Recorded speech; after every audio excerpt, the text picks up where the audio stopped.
Magandang buhay mga kanobela. Bago tayo magpatuloy, nais kong magpasalamat sa lahat ng nag-subscribe sa ating munting channel.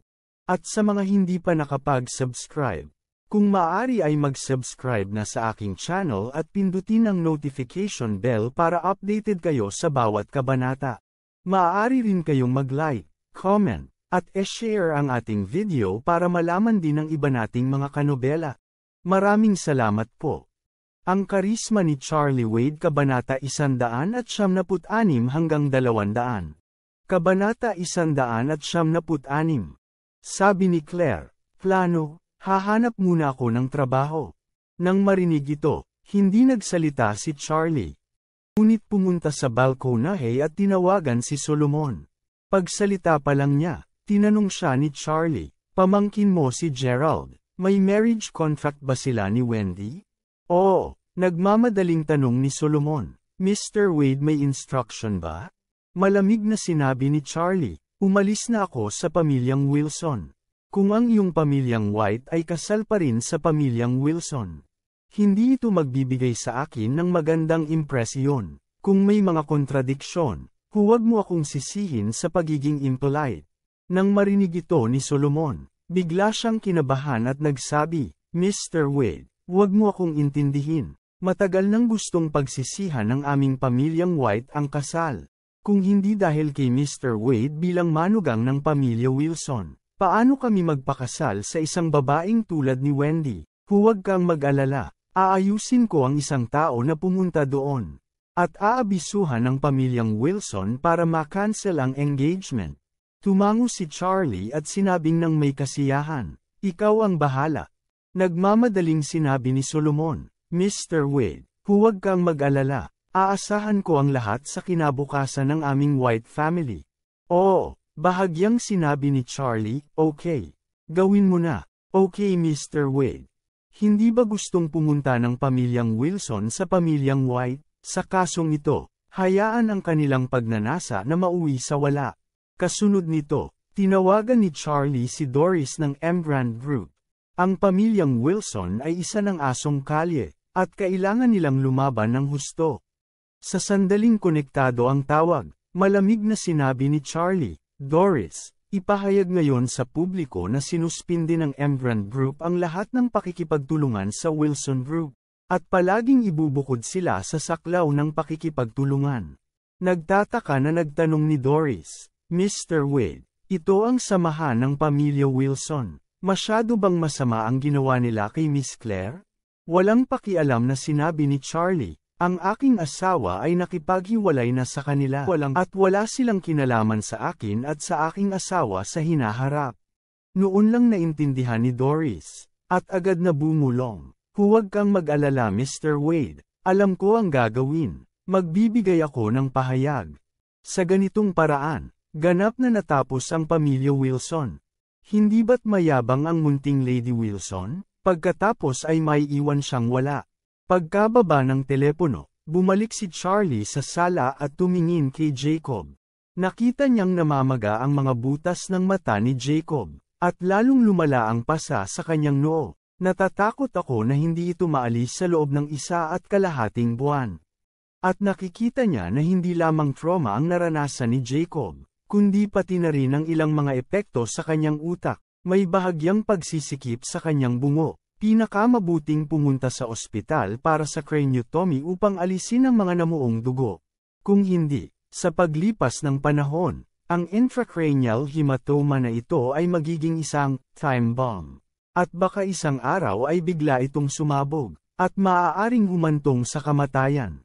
Gayunpaman, natakot si Charlie na mataranta si Claire, at pansamantalang itinago ang bagay na ito.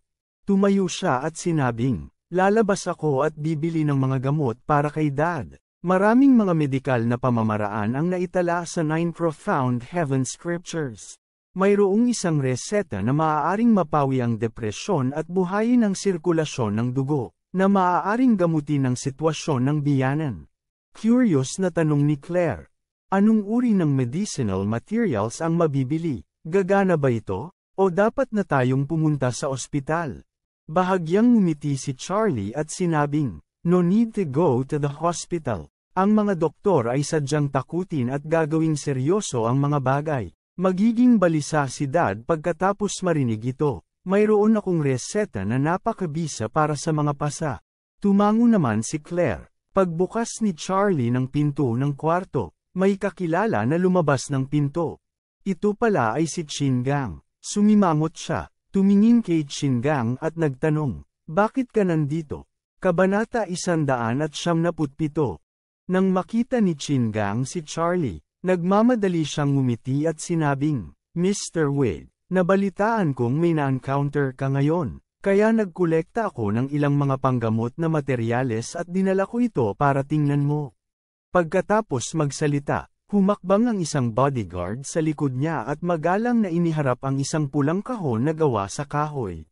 Binuksan ni Chingang ang takip at ngumiti ng may paggalang, "Mr. Wade, tingnan mo, sa kahon ay mayroong isang lumang ligaw na ginseng na may makapal na braso, pati na rin ang purplish na pula at macantab na Ganoderma lucidum. Pati na rin ang ilang mga mamahaling materyales na panggamot sa merkado, na hindi matatagpuan sa mga ordinaryong tindahan ng tradisyonal na gamot." Napatingin dito si Charlie. Bagaman ang mga panggamot na materyales na ito ay mahalaga, hindi sila naglalaman ng maraming espiritual na enerhiya, ngunit ang mga ito ay mas mahusay kaysa sa wala. Nagkataon na kailangan din niyang maghanda ng mga tabletes para sa pagpapalaganap ng sirkulasyon ng dugo at paglangoy, at ang mga panggamot na materyales na ito ay nagkataon na madaling magamit. Bahagyang tumango si Charlie at sinabing, "Ibigay mo sa akin." Nagmamadaling kinuha ni Chingang ang kahon at sinabing, "Salamat sa patnubay ni Mr. Wade. Maayos na ang lahat sa pamilya Chin ngayon, at dumuble ang negosyo sa nakalipas na 2 araw. Lahat ay salamat sa kredito ni Mr. Wade." Sa hinaharap, kung may kailangan si Mr. Wade mula sa pamilya Chin, mangyaring huwag mag-atubiling magsabi, kailangang gawin ni Chin ang kanyang makakaya para matupad ito. Sabi ni Charlie, "Kung ganoon ay patuloy mo akong pinapansin. Kung mayroon kang magagandang materyales sa gamot, mangyaring dalhin ang mga ito sa akin." Ang mga ito ay talagang kapaki-pakinabang. "Oo." Pagkatapos pumayag ni Chingang, agad niyang sinabi, "Mr. Wade, kung okay lang, pwede ka bang pumunta sa bahay para kumain ng pansit at kumain ng lutong bahay?" Walang pakialam na sinabi ni Charlie, "Balang araw, may nangyari sa bahay ngayon." "Sige," mabilis na sinabi ni Chingang. "Kung gayon, hindi na ako magtatagal." Pagkatapos niyang magsalita ay umalis na siya. Tumalikod na rin si Charlie at umuwi. Hindi matiis ang pananakit ng ulo ni Jacob, kaya tinulungan siya ni Claire sa isang kalapit na traditional medicine acupuncture center, na gustong magpamasahe at magsulong ng sirkulasyon ng dugo. Sinabi sa kanya ni Charlie, "Dad, hindi bagay sa iyo ang paglalakad ng walang pinipili ngayon, kaya magpahinga na tayo." Ang isang kaibigan ay naghatid lamang ng mga panggamot na materyales. "Maghahanda ako ng isang maliit na tableta para sa iyo. Dapat maganda ang epekto nito." Nagtataka ang tanong ni Jacob, "Charlie, may kakayahan ka pa bang magpagaling ng mga sakit at magreseta ng gamot?" Sinabi ni Charlie, "Natutunan ko ito ng kaunti noon." Halos hindi niya masabi na nabasa niya ang 9 profound heaven scriptures at alam niyang mayroong pil na gamot. Ito ay isang nawawalang tradisyonal na reseta ng gamot. Hindi lamang nito maaalis ang pagsisikip ng dugo sa utak, ngunit mayroon ding mahimalang epekto sa mga malubhang sakit sa utak tulad ng cerebral infarction at stroke. Kung ang isang pil para sa dispersing blood at heart relief ay nabuo, para kay Jacob, natural na gagaling ang sakit dito. Pero medyo nag-alala si Jacob. Nahihiya niyang sinabi, "Charlie, hindi naman sa hindi ka pinaniniwalaan ng papa mo. Ayos ka sa pakikipaglaban. Hindi ka matututong gamutin ang sakit at iligtas ang mga tao sa pamamagitan ng panunood ng TV." Gaya ng sinabi niya, umubo siya ng 2 beses at sinabing, "Bueno, dalhin ako ni Claire sa ospital." Bahagyang ngumiti si Charlie at sinabing, "Okay. Kung hindi ka maniniwala, pwede kang pumunta sa ospital para subukan muna. Kung ito ay gumagana, ito ay isang magandang bagay." Nagmamadaling sinabi ni Jacob, hindi naman sa hindi ako naniniwala sa iyo, medyo masakit ngayon, pupunta muna ako sa doktor. Pagkatapos magsalita, sinabi niya kay Claire, Claire, let's go. Tumango si Claire at tinulungang makatayo si Jacob at lumabas na sila. Pumasok si Charlie sa kusina at nagsimulang gumawa ng mga reseta. Ayon sa mga tala sa 9 Profound Heaven Scriptures, ang gamot na ito ay napakabisa. Bahagyang dumaloy lang ang dugo sa utak ni Jacob. Upang makuha ang gamot, nagbawas si Charlie ng ilang mga panggamot na materyales bago nagsimulang gawin ito. Kabanata 178. Ang pill ay binuo ng sikat na tradisyonal na gamot. Ginawa ito ng isang doktor na si Simyaw noong Thompson Dynasty. Ang kanyang malawak na ipinakalat na mga gawa ay ang Chenjin Prescriptions at Thompson Materia Medica, at ang Simyaw's Medical Classics ay ang kanyang mga alaala ng medikal na kasanayan sa mga nakaraang dinastiya, at maraming mga klinikal na talaan ang naitala. Karanasan, ang mga classic na ito ay kasama rin sa 9 Profound Heaven Scriptures. Kung ikukumpara sa nakaraang 2 librong medikal, ang mga medical classics ko na ito ng Simyaw ay mas mahalaga sa klinika. Ngunit hindi ito alam ng maraming tao. Ngayon ito ay ganap na nawala, at karamihan sa mga tradisyonal na practitioner ng gamot ay hindi pa naririnig ang pangalang ito. Ayon sa mga reseta sa mga medikal na klasiko, mabilis na naghanda si Charlie ng isang kahon ng walnut-sized na honey pill na may kabuuang 6 na tableta. Nang may handa na ang mga tableta, tinulungan ni Claire si Jacob pabalik. Masakit pa rin ang mukha ni Jacob, at lalo siyang hindi komportable sa paglalakad. Medyo nag-alala rin si Claire, at sinabing, Dad, kung hindi kaya, pumunta na tayo sa ospital para magpatingin. Ano sa palagay mo? Ikinaway ni Jacob ang kanyang kamay. Nako, ayoko nang pumunta sa ospital. Ito ay masyadong maraming problema. Kailangan kong kumuha ng pagsusuri sa dugo at pagsusuri sa ihi at kailangan kong kumuha ng pelikula. Minsan tama ang lahat at minsan mali. Tulungan mo na lang akong maupo sandali sa sofa. Nagpunta ngayon lang si Jacob sa Traditional Medicine Museum para sa acupuncture massage, ngunit hindi niya inaasahan na hindi ito gagana. Lalong sumakit ang ulo niya. Sa mga oras na ito, gusto na lang niyang maupo at magpahinga ng mabilis, baka mahimatay siya. Sa sandaling ito, lumabas si Charlie na bitbit ang pill na kaka-configure niya pa lang. Napansin ni Claire ang amoy ng gamot na lumulutang sa hangin, at nagtatakang nagtanong, Charlie, nagpakulo ka ba ng gamot? Itinuro ni Charlie ang honey pill sa kanyang kamay at sinabing, Dad, ang tableta na ito ay nakapagpapalakas ng dugo at nakakatanggal ng stasis ng dugo, at ang epekto ay napakaganda. Maaari kang kumuha ng isa at subukan ito. Kinuha niya ang tableta at tiningnan ito. Ang isang partikular na sariwang panggamot na pabango ay pumasok sa butas ng kanyang ilong, na nagpapaginhawa sa kanyang pakiramdam. Nagtataka siyang nagtanong, Ginawa mo ang tabletang ito? Oo, sabi ni Charlie. Kagagawa ko lang. Nagtanong muli si Jacob, Nag-aral ka na ba ng medisina? Sinabi ni Charlie, Natuto ako noon sa isang matandang guro na nagwawalis ng sahig sa ampunan. Ang kanyang ninuno ay isang tradisyonal doktor. Sabi ni Jacob na parang hindi makapaniwala. Talaga, magagawa ba ang mga bagay na itinuro ng matandang nagwawalis? Garantiyang mabisa ito. Maaari mong subukan ito. Ang gamot ang magpapagaling sa sakit. Nakaramdam ng kaba si Jacob, ngunit nang maisip niya ang kanyang kasalukuyang sitwasyon, hindi niya nakayanan ng sakit, kaya uminom siya ng mga tableta sa 2 subo. Bago nagtanong si Claire tungkol sa pinagmulan ng Ching pills, nakita niyang ininom na ito ni Jacob, at mabilis na nagtanong, Dad, ano ang pakiramdam mo? Parang kakainin ko lang at hindi naman talaga masakit ang ulo ko. Nagulat din si Jacob. Ang pill na ito ay tila hindi kapansin-pansin, ngunit pagkatapos niyang inumin ito, tila isang hininga ng sariwang hangin ang umabot sa kanyang noo. Ang kanyang ilong ay bumuka.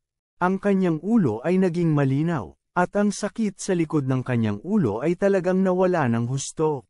Tuwang-tuwang tanong ni Jacob, Charlie, saan mo nabili itong gamot? Sinabi ni Charlie, nagpadala lang ang Chingang ng ilang mga panggamot na materyales, kaya kinalikot ko na lang sila. Patuloy na hinangaan ni Jacob. Ang Pangulong Chin na ito ay napakabuting tao, dahil alam niyang nasugatan ako. Naghatid pa siya ng gamot. Sinabi rin ni Claire, ang sabi ng lahat sa Ores Hill City na mabait ang Chingang. At parang ganoon nga ang nangyari. Kung ang tiyuhin na si Noah ay katulad ni Pangulong Chin na may magandang pag-iisip, paano ito magiging ganito?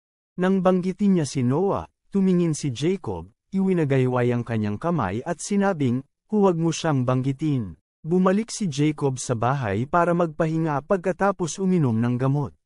Nakita ni Charlie na hindi maganda ang mukha ni Claire, at nagtanong, dapat kang magpahinga sa lalong madaling panahon. Huwag magalit sa pamilya Wilson. Tiyak na babayaran nila ang presyo para sa mga ginawa nila ngayon. Kabanata 179. Sa sandaling ito, sa villa ng pamilya Wilson. Ang matandang Mrs. Wilson at Noah Wilson ay naghihintay ng balita na matagumpay na nasamsam ni Harold ang villa.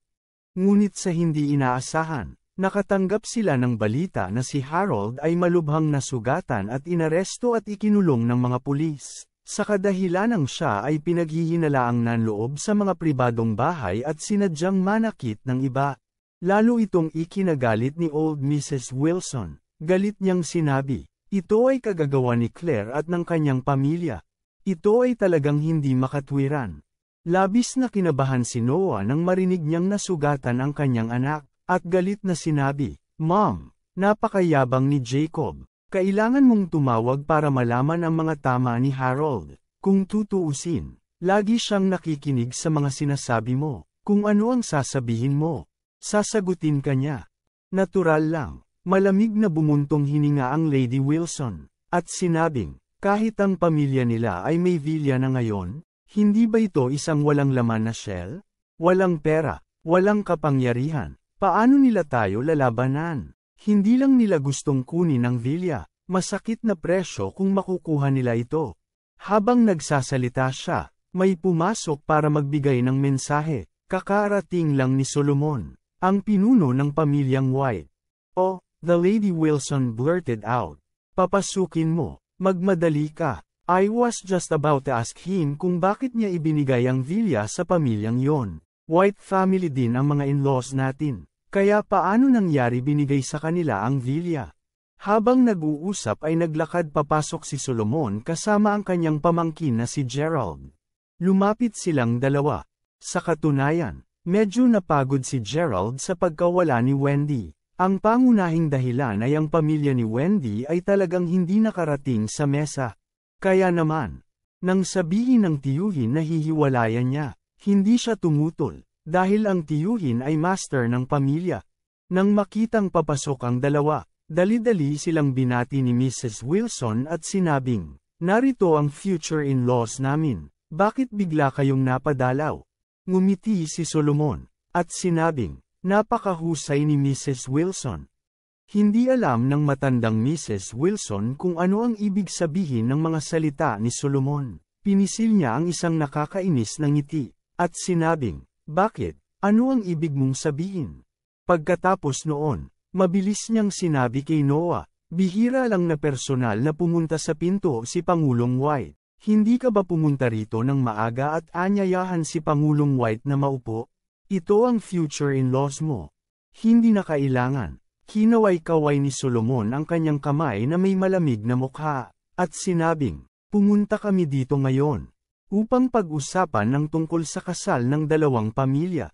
Nagmamadaling sinabi ni Mrs. Wilson, mangyaring linawin ang iyong mga sinabi, Mr. White, ang kagandahang loob na dapat nating taglayin sa piging ng kasal. Hindi bababa, mangyaring sabihin ito Mr. White kung mayroon kang anumang mga kinakailangan.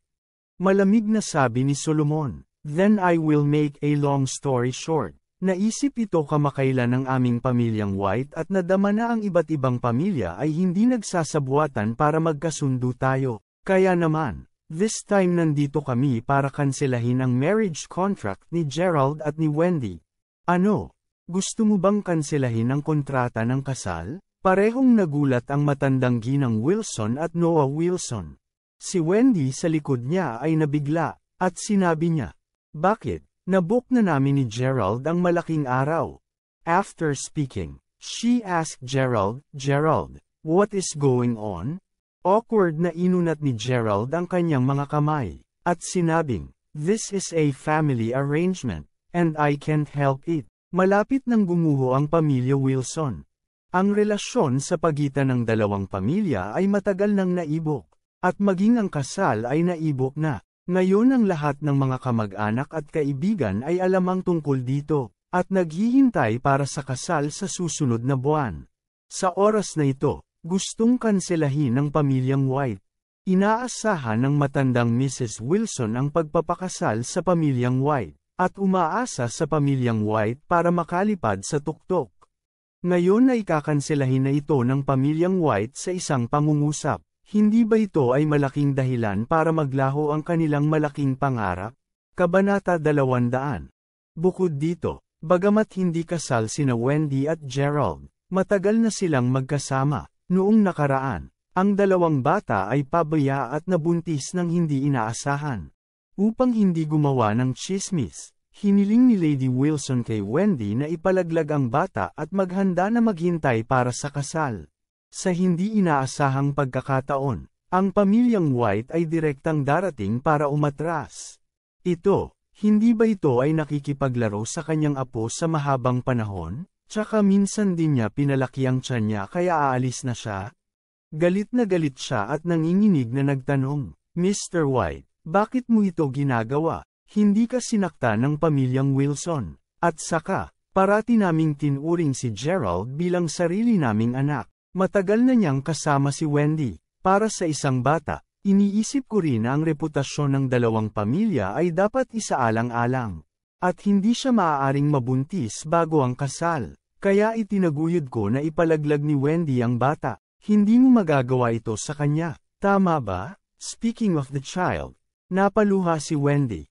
Sumimangot si Solomon at sinabing, "Kung ang bagay na ito ang dapat sisihin, hindi mo masisisi si Gerald. Sisihin mo na lang ang matandang Wilson sa pagiging napakawalang hiya."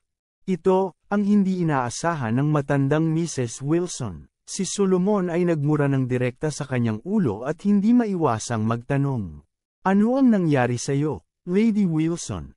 Sumimangot si Solomon, "Yung villa na binigay ko kay Charlie, aagawin din ninyo. Para sa mga taong walang ugali tulad mo, paano kami makikipag-in-laws sa inyo?" Natigilan ang matandang Wilson, at bumulong, "Ito ay isang bagay sa pagitan namin ni Charlie, kaya bakit ito nakakaabala sa iyo?" Malamig na sabi ni Solomon, "Walang hiya ka talaga Lady Wilson. Ang villa na yon ay aking binigay kay Mr. Wade. Ang lakas ng loob mong agawin ito, hindi ka tumitingin. Shit ka." Nakaramdam si Mrs. Wilson ng matinding kirot sa kanyang dibdib. Itong si Solomon ay hindi nagbibigay ng respeto sa kanya. Kung mayaman ang pamilya niya, kaya ba nila akong insultuhan ng ganito? Gayunpaman, hindi siya nangahas na pabulaanan nito kaagad, dahil alam niyang talo siya sa bagay na ito. At saka, hindi niya talaga akalain na igagalang ni Solomon si Charlie ng husto. Ito sa huli ay bakit? Sa oras na ito, nakaupo si Wendy sa lupa. Pinapanood si Gerald na umiiyak at sinabing, "Gerald, buntis ako sa anak mo, hindi mo ako maiiwan." Bahagyang sinabi ni Gerald sa gilid, "Wala kang kasalanan. Sisihin mo ang lola mo at tatay mo. Oo, at ang kapatid mo." As he said, Gerald said again, "Tsaka sinaktan niyo pa si Libo. Alam mo na si Libo ay nasa bahay ng pamilyang White sa loob ng 40 taon. At iniligtas ang buhay ng aking ama. At siya ang nag-aalaga sa akin noong bata pa ako. Iniligtas ako ni Tio Libo nang madapa ako sa tubig. Kung hindi, patay na ako ngayon. Walang pinagkaiba si Tio Libo sa aking lolo. Sinaktan niyo talaga siya para nakawin ng villa. Napakalaki. Ang isang walang hiyang pamilya ay hindi maaaring maging katulad ng aming pamilya. Hindi ako magiging manugang ng pamilya Wilson. At kahit ikaw, ayaw kitang maging asawa." Tumabi si Noah Wilson. Namumutla ang mukha. Bakas din sa mukha ng matandang Mrs. Wilson ang takot. Akala nila ay subordinate lang si Tio Libo, ngunit hindi nila inaasahan na ganoon kahalaga ito sa pamilyang White. Ikinalulungkot ng matandang Mrs. Wilson na ang kanyang mga bituka ay berde sa oras na ito. Kung alam niya yon, anong villa pa ang ninanakawan niya? Ang villa ay hindi inagaw at sinira ang kasal ng apo. Ang susi ay umaasa pa rin ako sa pamilyang White para lumipad at lumaki. Ngayon lahat ng manok ay binugbog na. Sa pag-iisip nito, halos mapaiyak si Lady Wilson. Nakaupo na paralisado sa lupa, galit na sinigawan ni Wendy ang matandang ginang Wilson. Sinisisi kita Lady Wilson. Sinisisi kita dahil sinira mo ang kaligayahan ko.